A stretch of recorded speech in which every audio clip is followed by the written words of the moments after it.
Welcome to Hood Champion Boxing and Sports. In boxing, you find a way to win or you find a way to lose. So Gervonta Davis is fighting this weekend, in case you didn't know. Now make sure you like and subscribe and leave that donation for that fried rice and chicken wings. He's going to be fighting Lamont Roach. But the thing is, what does Tank do after this fight? Now, majority of people feel Gervonta Davis is going to do what he's always done, which is rack up another victory, okay? But he's been talking about retirement amongst a myriad of other things. But the reality is this. Now that the WBA lightweight champion is back, it seems like he may not be around too much longer. But what I will tell you is, I think Gervonta Davis deserves to do what he wants. Now, as a boxing fan, I want to see him fight Shakur. I want to see him fight Devin. I want to see him fight Teal. I would even like to see him bubble up to 147 and give it a go there. Because when you have the gift of what he has, that power. Now, he has the boxing IQ. He has the boxing skill set, right? He has that too. But the standout attribute that makes Gervonta Davis special is his God-given power. And when you have power like that, it's hard to kind of go against somebody like a Gervonta Davis. But that being said, man, this is the first time. It's not quite a year, but since June, since Gervonta Davis has defended his titles, and he's going to be getting in here scrapping with the guy Roach, right? But this is what I want y'all to understand when it comes to Roach. I think Roach to Gervonta Davis is kind of like Shane Mosley to Vernon Forrest, where Tank and Roach had fought a couple times in the amateurs, and, Roach just couldn't beat him. Not saying the fight wasn't somewhat competitive, but the bottom line is he lost twice. And like Vernon Forrest and Shane Mosley just couldn't beat Vernon Forrest in the amateurs, and as a pro, we saw how those two fights went when they fought. I think this is just going to be the same thing where Gervonta's going to win. The difference is I think he knocks out Lamont Roach. But the bottom line is he's going to be headlining the PBC card. They're going to be in the Barclays Center in Brooklyn, so you can expect for the record that Gervonta broke there to probably break it again with this fight. But the thing is, where does the Baltimore native go after this? Okay? And I'll be honest with you.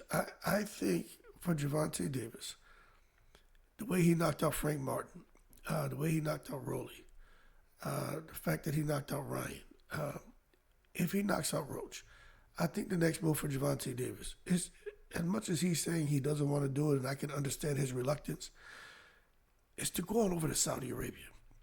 Now, for those who are saying, there's no way in the world he'll go over there. Look, we know when turkey's in the house, every day is Thanksgiving. And we also know with the kind of money that Turkey Al-Sheikh will pay Gervonta. Don't get me wrong, a bridge has been burned. Gervonta Davis, talking about he won a couple Ferraris and all that. Look, Turkey Al-Sheikh doesn't have time for that. He said, you know what, you want 2 cars? How about I give you 2 gloves and you come and fight? But just like Gervonta Davis has matured outside the ring, I think Turkey Al-Sheikh has a better understanding of maybe why Gervonta Davis feels the way he feels. And I think now what we're going to see is Turkey Al-Sheikh and Gervonta Davis maybe really understand the complementary relationship that they could establish, where Tank is one of the biggest live draws, okay? And Turkey Al-Sheikh is putting up some of the probably the biggest fight purses right now. And when you have the attraction and when you have the financer, more than likely, things come together. Okay? So, I don't even want to talk about this, but Gervonta Davis has matured. And I don't know why people still bring up the fact that the man had, been arrested and went to jail for 44 days. And the hit and run situation, man, like, he's beyond that now, man. He's made mistakes. What more do you want this guy to do? And this is where when you watch fighters, like they have a lot they deal with, mentally because they're unlike us, most of us anyway. They're, the stuff that's going on in their personal lives and professional, but their personal life, it's out there. And they have people out here, man, it's like they must wake up every day and their mission is to make certain people as miserable as they possibly can. And I think Tank Davis is one of the individuals who gets targeted a lot by people on social media, etc. But at the end of the day, when you make certain choices in life, you got to deal with the consequences. Now, that being said, like you look at Lamont Roach Jr., some of the consequences Tank could be dealing with is possibly suffering his first defeat by the hands of Lamont Roach Jr. Because Lamont Roach Jr., he is not coming here to play the underdog or the B-side role, even though that's what he is. But if you listen to Lamont Roach Jr., he is not afraid of Gervonta Davis. And you watch him, he just doesn't look like he's worried about anything Tank says, any of Tank's antics. And this is the first opponent that I've seen that I think genuinely is like, man, I already faced this guy twice as an amateur. He got better, I got better. He got some freakish power, but I got some power too. And I think when you watch Lamont Roach in the ring this weekend, I think what we're going to see is someone who has the mentality of a winner. Now, I'll tell you this. Most of us expect Tank to win, but could you imagine if this guy Roach Jr. beats Gervonta Davis? That'll be like William Skull beating Canelo. Like that could be upset of the year. But again, when you look at the fact that they fought before in a very competitive bout, two of them, Gervonta squeaked it out. But if you listen to most people, they say it could have gone either way. But, we'll just have to see how it goes. But, odds makers believe Roach will need all the confidence that he's been showing. And they've installed him as a 9-1 underdog. So if you think Lamont Roach has a chance, put your money on him. I'm not doing that.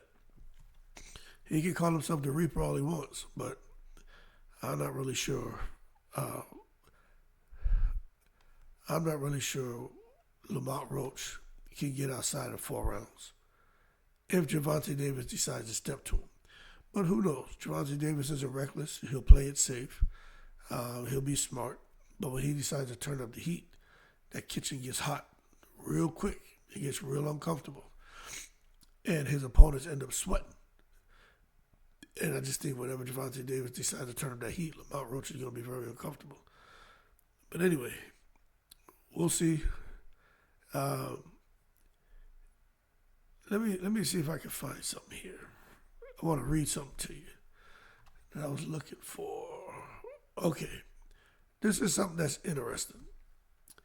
It talks about the amateur history between Gervonta and Lamont Roach. Right here.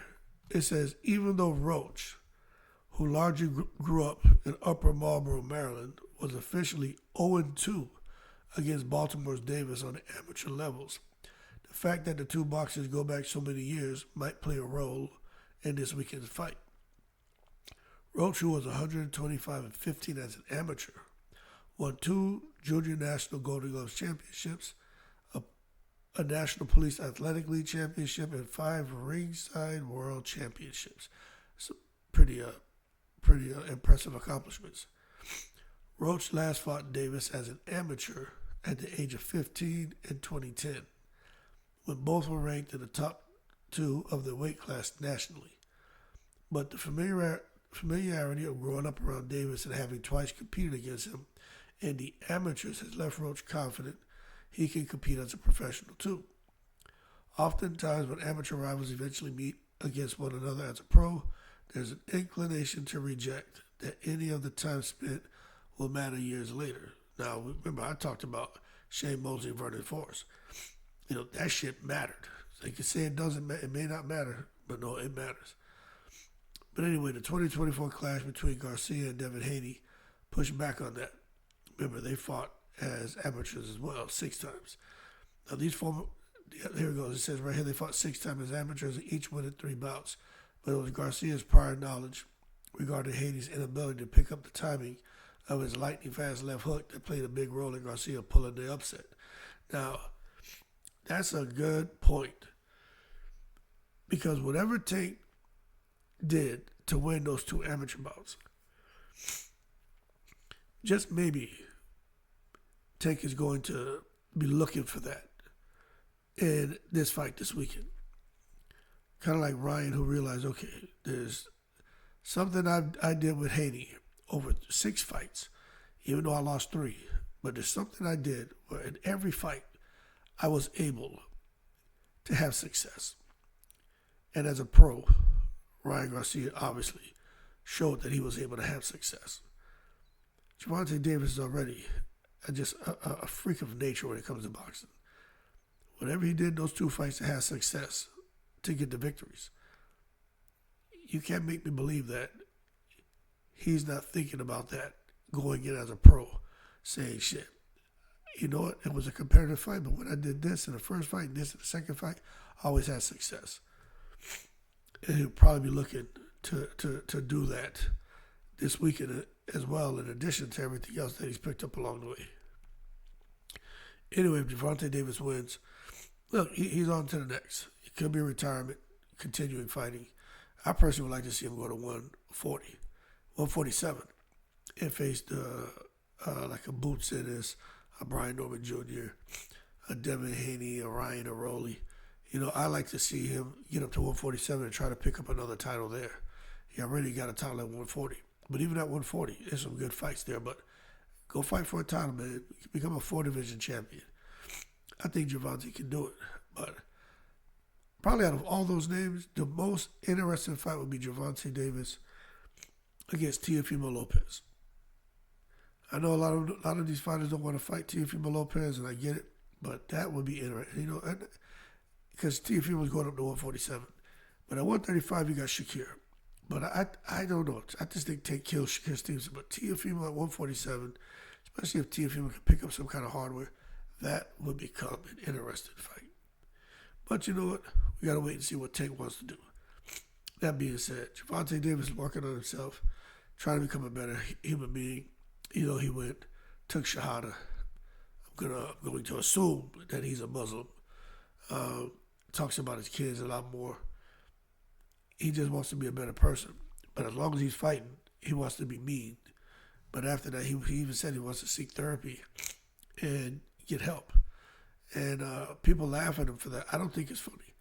I think it's commendable that he's trying to get help so he can be a better human being, not just for his daughters, for himself.